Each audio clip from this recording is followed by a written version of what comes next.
بسم اللہ الرحمن الرحیم نحمدہ ونصلی ونسلم علی رسولہ الکریم وعلی آلہ واصحابہ اجمعین اما بعد۔ معزز ناظرین و سامعین کرام، نبی کریم صلی اللہ علیہ وآلہ وسلم کے صحابہ کرام علیہم رضوان کی شخصیت کسی بھی حوالہ سے معمولی نہیں ہے۔ روئے زمین پر نبی کریم صلی اللہ علیہ وآلہ وسلم کی روشن تعلیمات کو پھیلانے کا سب سے بڑا ذریعہ نبی کریم علیہ الصلوۃ والسلام کے مقدس صحابہ کرام علیہم رضوان ہی بنے۔ صحرائے عرب سے لے کر یورپ کے کلیسیاؤں تک اسلام پھیلانے میں اہم اور مرکزی کردار انہی مقدس صحابہ کرام علیہم رضوان کا ہے۔ صحابہ کرام علیہم رضوان نہ صرف یہ کہ رسول اللہ صلی اللہ علیہ وآلہ وسلم کی نبوت و رسالت کے گواہ ہیں، بلکہ قرآن مجید فرقان حمید کے کلام اللہ ہونے کے رسول اللہ صلی اللہ علیہ وسلم کے بعد سب سے بڑے گواہ نبی کریم علیہ الصلوۃ والسلام کے یہی مقدس صحابہ کرام علیہم رضوان ہیں۔ یہاں یہ بات ذہن نشین رہے کہ جب ہم اہل سنت اصحاب رسول کہتے ہیں یا یہ کہتے ہیں کہ صحابہ کرام علیہم رضوان بڑی شان والے ہیں، تو حضرت مولا علی سیدہ خاتون جنت اور حسنین کریمین رضوان اللہ علیہم اجمعین اصحاب رسول سے خارج نہیں ہوتے، نہ ہی معاذ اللہ ہم انہیں خارج سمجھتے ہیں، بلکہ اہل بیت اطہار رضوان اللہ علیہم اجمعین میں شامل ہونے کے باوجود ان چار شخصیات کے لیے سب سے بڑا اعزاز اور سب سے بڑا شرف صحابی ہونا ہی ہے۔ یعنی اگرچہ یہ مقدس شخصیات اہل بیت اطہار رضوان اللہ علیہم اجمعین کا بھی حصہ ہے، لیکن اس کے باوجود بھی ان کے لیے سب سے بڑا اعزاز اور سب سے پہلا اعزاز وہ نبی کریم صلی اللہ علیہ وآلہ وسلم کا صحابی ہونا ہی ہے۔ اس لیے جب بھی ہم اہل سنت اصحاب رسول کہتے ہیں تو یہ چار مقدس شخصیات بھی شامل ہوتی ہیں۔ اب اگر کسی رافضی کو، کسی مجوسی کو نبی کریم صلی اللہ علیہ وآلہ وسلم کے صحابہ کرام علیہم رضوان کا بغض سکون اور چین نہ لینے دے تو اسے اپنی آخرت کی فکر کرنی چاہیے، اپنے ایمان کی خیر منانی چاہیے۔ جی ہاں، روافض کے ایک ذاکر شہریار آبدی صاحب نے اسی بغض اور تعصب کا اظہار کرتے ہوئے ایک ویڈیو پچھلے دنوں میں نشر کی،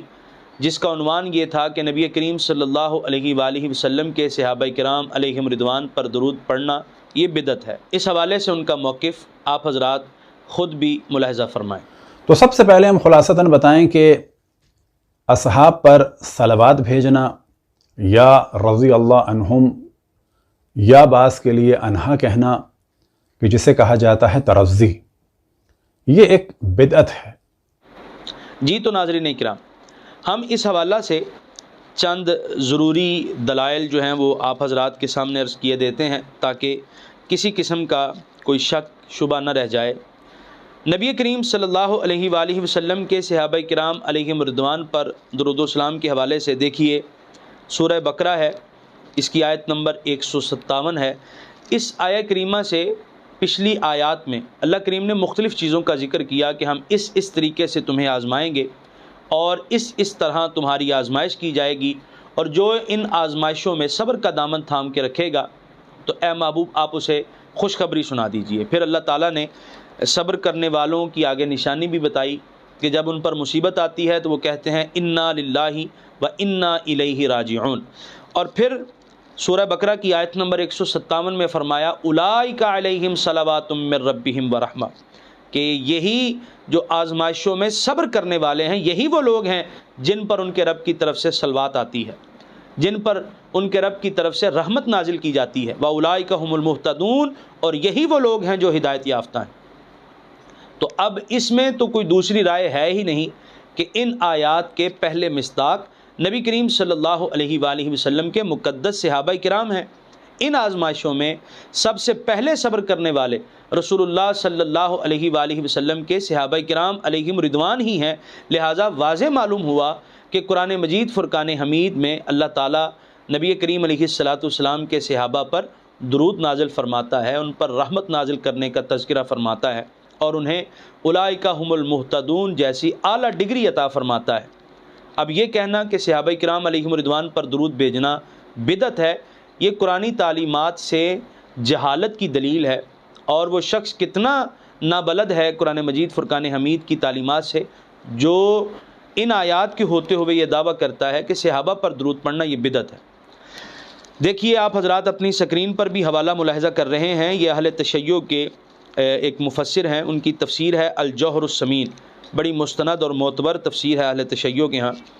الجوہر الثمین فی تفسیر الکتاب المبین، اس کی جلد 1 ہے، صفحہ نمبر 109 ہے۔ اسی آیہ کریمہ کی تفسیر میں اہل تشیع مفسر کہتے ہیں ان الصلاۃ لیست من خصائص النبی صلی اللہ علیہ وسلم، کہ معلوم ہوا کہ درود نبی کریم صلی اللہ علیہ وآلہ وسلم کے خصائص میں سے نہیں ہے، یعنی یہ بات نہیں کہ صرف رسول اللہ پر درود بھیجا جائے گا، رسول اللہ کے علاوہ کسی اور پر درود نہیں بھیجا جائے گا، بلکہ وہ کہتے ہیں کہ وجواز ان یصلی علی غیرہ منفردا فعالہ بطریق اولا، نبی کریم علیہ السلام پر، نبی کریم علیہ السلام کی اولاد کے علاوہ بھی اور شخصیات پر بھی درود پڑھنے کا جواز یہ آیہ کریمہ فراہم کر رہی ہے، یعنی ان پر بھی منفرد طور پر درود پاک پڑھنا جائز ہے۔ یہ اہل تشیع کے مفسر ہیں جو اس آیہ کریمہ کی تفسیر کرتے ہوئے واضح کر رہے ہیں۔ لہذا معلوم ہوا کہ نبی کریم علیہ السلام کے صحابہ کرام علیہم رضوان پر درود پڑھنا یہ بدعت نہیں ہے، بلکہ اس کا ذکر اور اس کا ثبوت خود قرآن مجید فرقان حمید میں موجود ہے۔ پھر اسی کے ساتھ دیکھیے صورت ہے سورہ توبہ، اس کی آیت نمبر 103 ہے۔ اللہ کریم نے ارشاد فرمایا خذ من اموالہم صدقہ، کہ اے محبوب آپ اپنے غلاموں سے، اپنے صحابہ سے صدقہ لیجئے ان کے مال میں سے، تطہرہم وتزکیہم بہا، اور صرف یہ نہیں کہ مال لینا ہے اور رکھ لینا، بلکہ اس مال کے بدلے میں آپ انہیں طہارت عطا کیجئے، ان کا تزکیہ نفس فرمائیے، وصلی علیہم، اور ان پر صلوات بھی پڑھیے، وصلی علیہم، اور ان پر صلوات بھی پڑھیے، ان صلاتک سکن لہم، بے شک محبوب تیری صلات تیرے پیارے صحابہ کرام علیہم رضوان کے دلوں کو سکون دیتی ہے، تیرے صحابہ خوش ہو جاتے ہیں تیری صلوات سے، تو اے محبوب ان پر صلوات بھی پڑھ، ان پر صلوات بھی بھیج۔ تو اب دیکھیں اس آیہ کریمہ میں اللہ کریم نے خود نبی کریم علیہ السلام کو یہ حکم دیا اور یہ ارشاد فرمایا کہ محبوب ان سے مال لے کر، ان سے صدقہ لے کر، ان سے زکوٰۃ لے کر آپ نے ان پر درود بھی پڑھنا ہے، آپ نے ان پر صلوات بھی پڑھنی ہے۔ اسی لیے بخاری کے اندر 1497 نمبر پر اور صحیح مسلم کے اندر 1078 نمبر پر یہ حدیث موجود ہے۔ حضرت عبداللہ بن ابی اوفا رضی اللہ تعالیٰ عنہ فرماتے ہیں کہ جب بھی کوئی قوم آ کر نبی کریم صلی اللہ علیہ وآلہ وسلم کو صدقہ پیش کرتی تھی تو نبی کریم علیہ السلام فرمایا کرتے تھے اللہم صلی علیہم، یا اللہ ان پر صلوات بھیج، یا اللہ ان پر درود بھیج۔ اور فرماتے ہیں کہ جب میرے ابا جی نے مال پیش کیا نبی کریم علیہ السلام کی بارگاہ میں تو نبی کریم علیہ السلام نے دعا کی اللہم صلی علی آل ابی اوفا، کہ یا اللہ تو ابی اوفا کی جو آل ہے، جو اس کا گھرانہ ہے،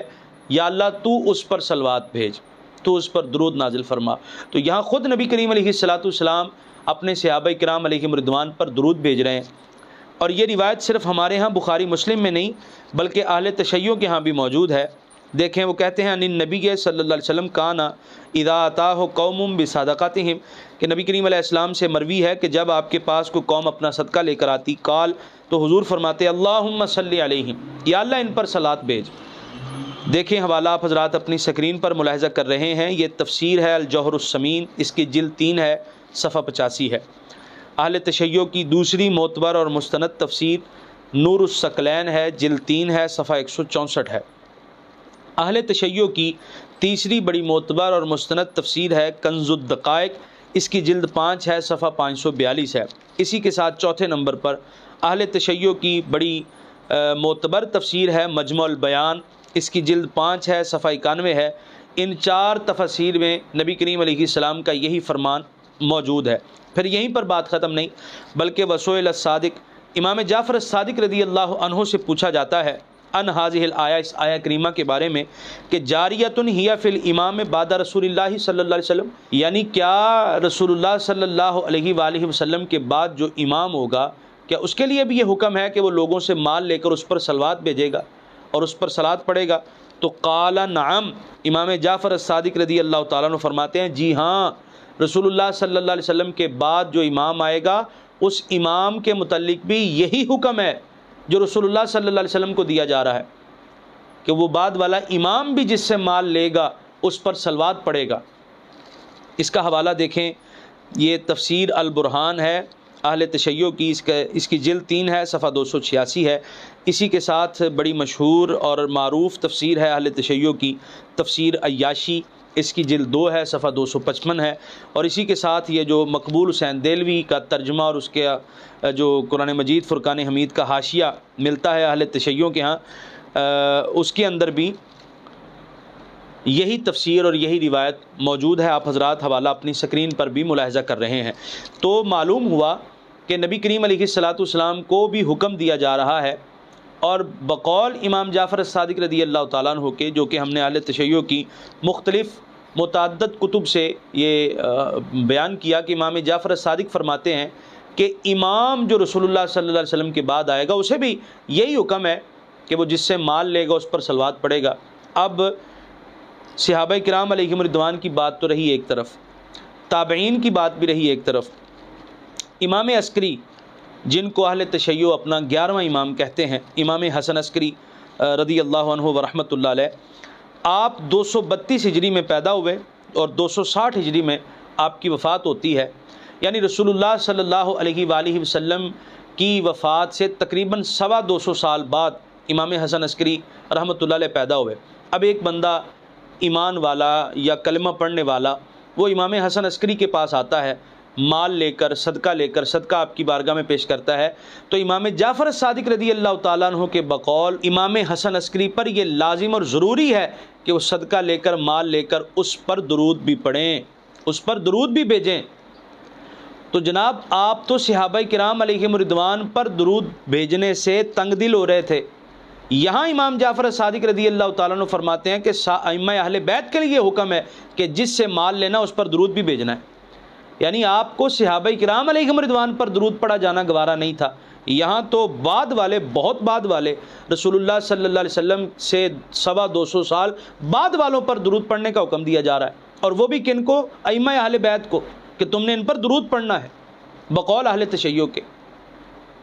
تو اس لیے یہ کہنا کہ رسول اللہ صلی اللہ علیہ وآلہ وسلم کے صحابہ کرام علیہم رضوان پر درود بھیجنا بدعت ہے، یہ صحابہ کرام علیہم رضوان کا سراسر بغض ہے، اس کے علاوہ کچھ نہیں۔ پھر اس کے ساتھ تیسری آیت کریمہ آپ حضرات ملاحظہ فرمائیں، یہ سورۃ احزاب ہے، اس کی آیت نمبر 43 ہے۔ اللہ کریم نے ارشاد فرمایا هو الذی یصلی علیکم وملائکتہ لیخرجکم من الظلمات الی النور، کہ اللہ اور اللہ کے فرشتے اے محبوب کے صحابہ تم پر درود بھیجتے ہیں تاکہ تمہیں ظلمت سے نکال کر نور کی طرف لے آئیں۔ اللہ اور اس کے فرشتے تم پر درود بھیجتے ہیں۔ جب نبی کریم علیہ السلام کی باری آئی تو فرمایا گیا ان اللہ وملائکتہ یصلون علی النبی، یہاں جب صحابہ کی باری آئی تو فرمایا هو الذی یصلی علیکم وملائکتہ، کہ اللہ بھی محبوب کے صحابہ پر درود بھیجتا ہے اور اللہ کے فرشتے بھی نبی کریم صلی اللہ علیہ وآلہ وسلم کے مقدس صحابہ کرام علیہم رضوان پر درود بھیجتے ہیں۔ تو شہریار عابدی صاحب، آپ کا یہ دعویٰ کہ صحابہ کرام علیہم رضوان پر درود پڑھنا یہ بدعت ہے، اس کی جڑیں اکھاڑ کر رکھ دیں قرآن کی ان آیات نے۔ آپ کا یہ دعویٰ قرآن کریم کی تعلیمات کے خلاف ہے۔ قرآن کہتا ہے کہ اللہ اور اس کے فرشتے نبی کریم علیہ السلام کے صحابہ پر درود بھیجتے ہیں، آپ کہتے ہیں صحابہ پر درود پڑھنا بدعت ہے۔ کچھ خدا کا خوف کیجئے۔ اور یاد رہے ہم پہلے عرض کر چکے ہیں کہ مولا علی سیدہ خاتون جنت اور حسنین کریمین رضوان اللہ علیہم اجمعین، ان کے لیے سب سے پہلا اور بڑا اعزاز چونکہ صحابی ہونا ہے، اس لیے یہ 4 شخصیات بھی اس آیہ کریمہ میں شامل ہیں، لیکن چونکہ اہل تشیع انہیں صحابہ کرام علیہم رضوان سے الگ سمجھتے ہیں، لہٰذا پوری ملت تشیع کو میرا یہ چیلنج ہے کہ پورے قرآن مجید فرقان حمید سے ایک آیت دکھائیے جس میں یہ فرمان ہو کہ اللہ اور اس کے فرشتے نبی کریم علیہ السلام کی اہل بیت پر درود بھیجتے ہیں۔ ایک آیت کریمہ دکھائیے۔ اگر آپ ان 4 شخصیات کو اپنے مذہب کے مطابق صحابہ سے الگ سمجھتے ہیں تو ان کے لیے الگ سے ایک آیت کریمہ دکھائیے، جبکہ صحابہ کرام علیہم رضوان کے لیے تو قرآن واضح کہہ رہا ہے هو الذی یصلی علیکم وملائکتہ لیخرجکم من الظلمات الی النور، اے محبوب کے صحابہ اللہ بھی تم پر درود بھیجتا ہے، اللہ کے فرشتے بھی تم پر درود بھیجتے ہیں۔ ہمارے نزدیک تو یہ 4 شخصیات چونکہ صحابہ میں شامل ہیں، لہذا اس آیت میں ان 4 شخصیات پر بھی درود کا ذکر ہے، لیکن اہل تشیع چونکہ انہیں الگ کرتے ہیں صحابہ سے، لہذا انہیں یہ چیلنج ہے کہ پورے قرآن سے ایک آیت دکھائیے جس آیت میں اہل بیت اطہار رضوان اللہ علیہم اجمعین کی ان 4 شخصیات پر اللہ اور اس کے فرشتوں کے درود کا ذکر ہو۔ فَإِن لَّمْ تَفْعَلُوا وَلَن تَفْعَلُوا، تو صحابہ پر درود کو بدعت کہتے ہیں آپ۔ لعنت اللہ علی الکاذبین، لعنت اللہ علی الظالمین۔ پھر یہیں پر بس نہیں، اب آ جاتے ہیں احادیث کی طرف۔ نبی کریم علیہ الصلوۃ والسلام کے صحابہ کرام علیہم رضوان پر درود کے حوالے سے ہم حضرت عبداللہ بن ابی اوفا رضی اللہ عنہ کی حدیث بخاری اور مسلم سے پیش کر چکے۔ دوسرے نمبر پر یہ دیکھیے سنن ابی داؤد ہے، 1533ویں نمبر پر یہ حدیث موجود ہے کہ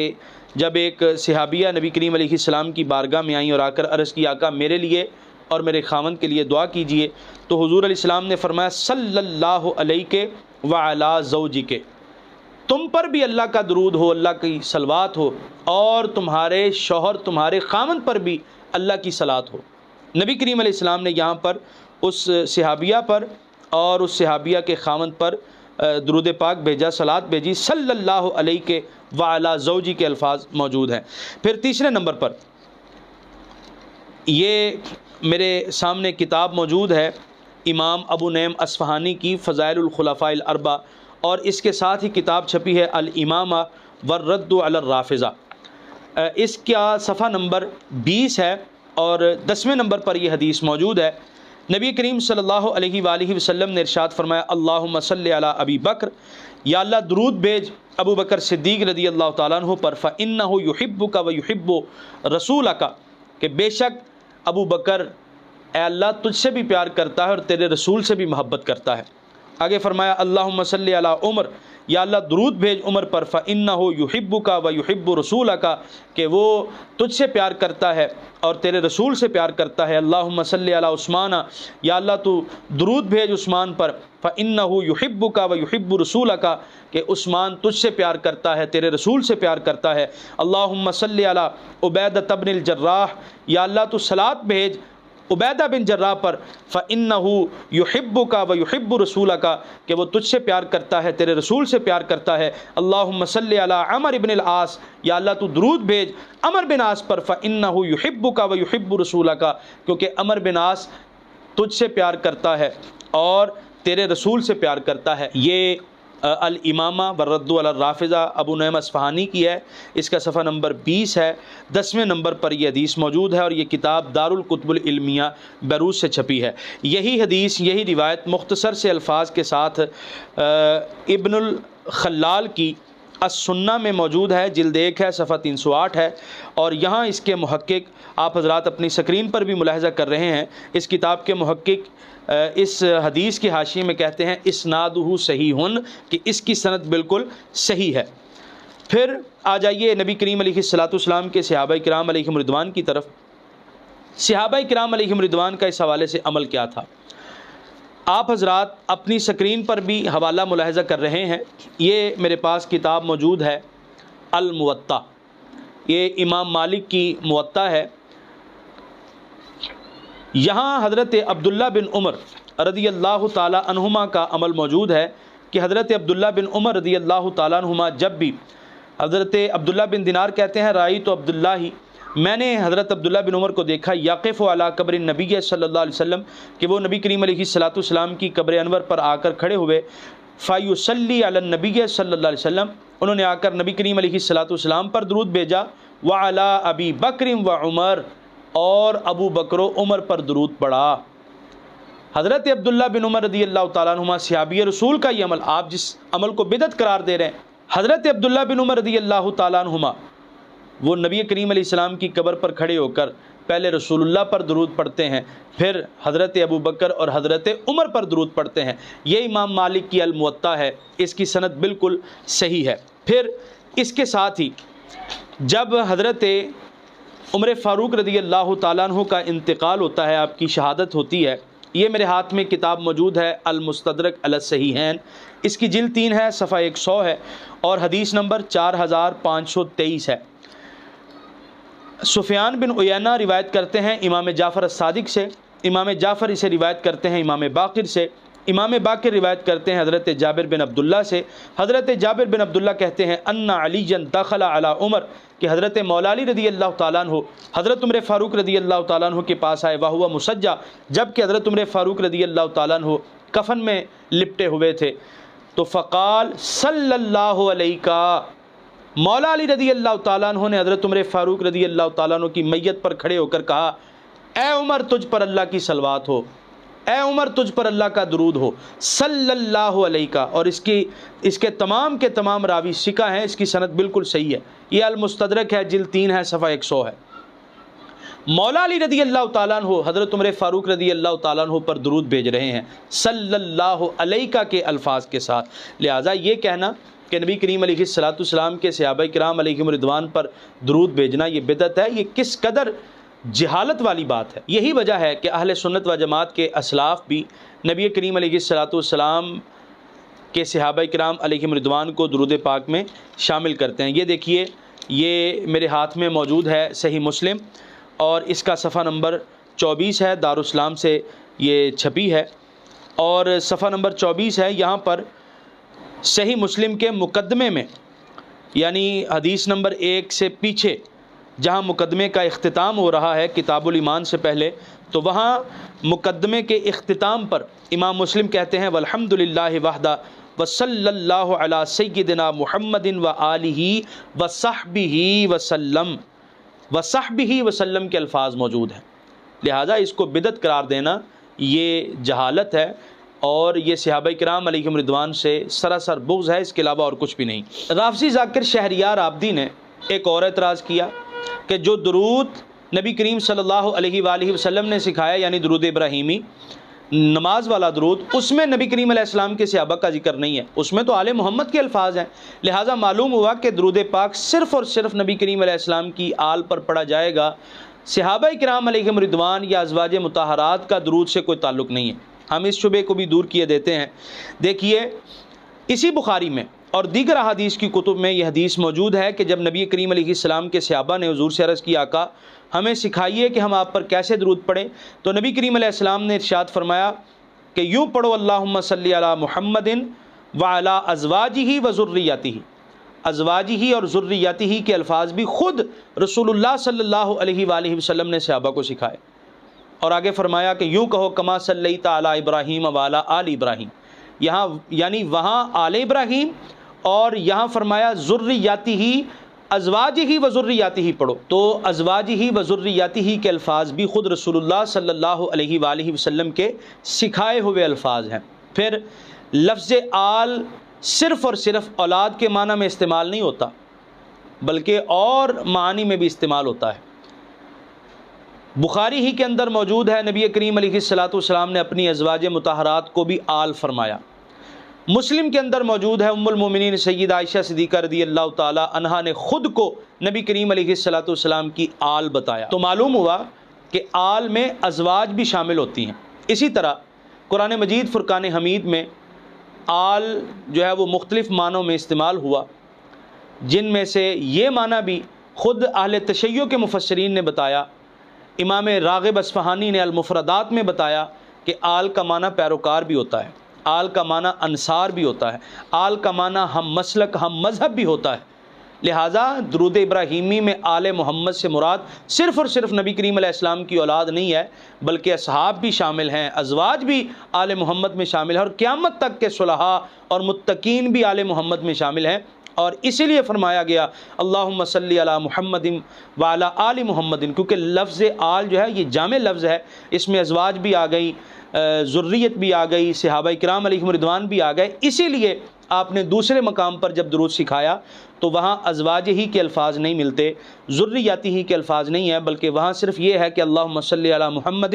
وعلی آل محمد کما صلیت علی ابراہیم وعلی آل ابراہیم، وہاں آل کہہ کر جامع لفظ ارشاد فرما دیا گیا تاکہ ازواج بھی شامل ہو جائیں، اصحاب بھی شامل ہو جائیں، اور قیامت تک کے جو صلحاء ہیں متقین ہیں وہ بھی آل محمد میں شامل ہو جائیں۔ اور پھر المفردات کے اندر امام راغب اصفہانی نے امام جعفر الصادق رضی اللہ تعالی عنہ کا فرمان لکھا ہے، آپ فرماتے ہیں کہ آل محمد سے مراد امت کے متقین ہیں، امت کے علماء ہیں، امت کے صلحاء آل محمد سے مراد ہیں۔ اس کے علاوہ آپ عربی لغت کی کوئی بھی کتاب اٹھا لیجئے، خواہ وہ لسان العرب ہو، خواہ وہ تاج العروس ہو، جب آپ لفظ آل کا معنی وہاں دیکھیں گے تو وہاں صرف معنی اولاد نہیں ملے گا، بلکہ واضح لکھا ملے گا کہ آل سے مراد پیروکار بھی ہوتے ہیں، آل سے مراد ہم مذہب ہم مسلک لوگ بھی ہوتے ہیں، انصار بھی ہوتے ہیں۔ لہٰذا یہاں آل محمد سے مراد نبی کریم علیہ السلام کے اصحاب بھی ہیں، ازواج بھی ہیں، قیامت تک کے صلحاء اور علماء بھی اس میں شامل ہیں۔ اسی کے ساتھ یہ میرے ہاتھ میں کتاب موجود ہے المعجم الاوسط امام طبرانی کی، اور اس کی جلد نمبر 2 ہے، صفحہ نمبر 294 ہے، 3332 نمبر پر حدیث موجود ہے۔ حضرت انس بن مالک رضی اللہ تعالیٰ عنہ اس کے راوی ہیں کہ نبی کریم علیہ السلام سے جب پوچھا جاتا ہے کہ حضور آپ کی آل کون ہے، آل محمد سے کون لوگ مراد ہیں، تو فرمایا آل محمد کل تقی، کہ ہر متقی وہ آل محمد ہے۔ اس کی 3 سندیں ہیں، المعجم الصغیر کے اندر بھی امام طبرانی علیہ رحمہ اس کو لے کر آئے ہیں۔ مقاصد حسنہ میں امام سخاوی علیہ رحمہ نے حضرت مولا علی رضی اللہ تعالیٰ عنہ کا بھی ایک طریق بیان کیا ہے۔ اس کے علاوہ مسند فردوس میں، مجموع الزوائد وغیرہ میں یہ حدیث موجود ہے۔ یہی وجہ ہے کہ امام زرقانی علیہ رحمہ نے مختصر مقاصد حسنہ میں اس حدیث کو حسن لغیرہ ہی قرار دیا ہے۔ لہٰذا معلوم ہوا کہ آل محمد سے مراد صرف اور صرف نبی کریم علیہ السلام کی اولاد نہیں، اور اگر ان سب دلائل کے باوجود کوئی اس بات پر بضد ہو کہ آل محمد سے صرف اور صرف نبی کریم علیہ السلام کی اولاد مراد ہے، تو پھر بتایا جائے کہ مولا علی رضی اللہ تعالیٰ عنہ تو نبی کریم علیہ السلام کی اولاد میں شامل ہی نہیں، حضور علیہ السلام کی اولاد نہیں ہے، تو پھر مولا علی رضی اللہ تعالیٰ عنہ کو بھی درود سے باہر سمجھا جائے۔ اس کا مطلب درود سے، درود ابراہیمی سے حضرت مولا علی رضی اللہ تعالیٰ عنہ کا کوئی تعلق نہیں ہے، کیونکہ اس میں آل محمد ہے، اور آل محمد کا مطلب تو صرف اولاد ہوتا ہے، مولا علی نبی کریم علیہ السلام کی اولاد نہیں ہے، لہٰذا وہ درود سے خارج ہو گئے۔ تو جس دلیل کے تحت یہاں آل محمد میں حضرت مولا علی رضی اللہ تعالیٰ عنہ کو شامل کیا جائے گا، اسی دلیل کی بنیاد پر نبی کریم علیہ السلام کے صحابہ اور ازواج مطہرات بھی یہاں آل محمد میں شامل ہیں۔ اس کے بعد شہریار عابدی صاحب نے ایک اور بڑی عجیب بات کی، کہتے ہیں جی آل محمد کا تذکرہ تو نماز کے اندر موجود ہے، ان پر درود بھیجنے کا ذکر تو نماز کے اندر موجود ہے، تو لہٰذا جو ان پر درود نہیں بھیجے گا اس کی تو نماز ہی نہیں ہوگی۔ تو یاد رکھیں یہ مسئلہ احناف کے نزدیک نماز میں درود پاک پڑھنا یہ فرض واجب نہیں ہے، لہٰذا اگر کوئی درود پاک نہیں پڑھتا، درود ابراہیمی کے بغیر نماز ادا کرتا ہے، تو اس کی نماز کی صحت پر کوئی فرق نہیں پڑے گا، نماز اس کی ادا ہو جائے گی۔ لیکن اس سے پیچھے جو تشہد ہے، یعنی اتحیات کا پڑھنا، وہ ہمارے ہاں نماز کا بڑا اہم رکن ہے۔ تو اس میں جب نمازی پڑھتا ہے السلام علیکہ ایہا النبی ورحمۃ اللہ وبرکاتہ، اور آگے کہتا ہے السلام علینا، کہ ہم پر سلام ہو، وعلی عباد اللہ الصالحین، اور اللہ کے نیک بندوں پر سلام ہو، تو ان نیک بندوں میں صحابہ کرام علیہم رضوان آئے یا نہیں آئے؟ لہٰذا جو تشہد ہے پیچھے، اس میں نبی کریم علیہ السلام کے صحابہ کا تذکرہ موجود ہے نماز کے اندر۔ یہ کہنا کہ نماز نبی پاک علیہ السلام کے صحابہ کے ذکر سے خالی ہے اور نماز نبی پاک علیہ السلام کے صحابہ پر درود و سلام سے خالی ہے، ایسی بات نہیں ہے۔ السلام علیکہ ایہا النبی ورحمۃ اللہ وبرکاتہ کے بعد ہے السلام علینا وعلی عباد اللہ الصالحین، تو یہاں نبی کریم علیہ السلام کے پہلے مصداق تو اس کے سرکار کے صحابہ ہی ہیں۔ لہٰذا معلوم ہوا کہ رافضیوں کا یہ دعویٰ کہ نبی کریم علیہ السلام کے صحابہ پر درود پڑھنا یہ بدعت ہے، یہ نرا دعویٰ ہی ہے اور ہوا میں تیر کے مترادف ہے۔ ہم نے متعدد آیات اور متعدد احادیث آپ حضرات کے سامنے رکھیں، اللہ کریم عمل کی توفیق عطا فرمائے۔